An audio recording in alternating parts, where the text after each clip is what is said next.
আজকে হচ্ছে যে ঘুমাইতে ইচ্ছা করতেছে না। আহ এই দিনটা আমি বাড়ি থেকে বেরিয়ে আইছি, কিন্তু আমার জন্য কেউ একটু কান্নাও করলো না। একটু কাঁদতে দেখলাম না কাউরে, ফ্যামিলির কাউরে না।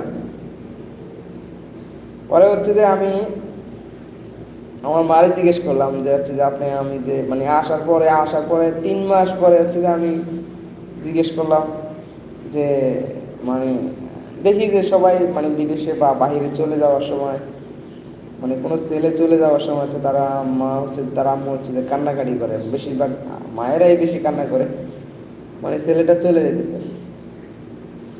কিন্তু তখন আমি আমার মানে অনেক ভাবনা চিন্তার পরে হচ্ছে জিজ্ঞেসেছিলাম যে আচ্ছা, আমি একটা কথা বলবো আপনারে, যে এটা বলবো বলে আমার বলা হয় না। ওই কি, আচ্ছা, আমি যেদিন চলে আসতেছি আপনি একটু কান্না কান্না করতে দেখলাম না, আপনি এমনি কি সুন্দর আমাকে বলতেছেন, গাওটা মুছে দিতেছেন, ভালোভাবে থাকিস, ভালোভাবে চলিস, কারোর সাথে ঝগড়া করিস না, তোর রাগ বেশি, কারোর সাথে রাগারাগি করিস না, এবার বুঝাই দিচ্ছেন, কিন্তু একটু তো আপনি কান্না করতে আমি দেখলাম না।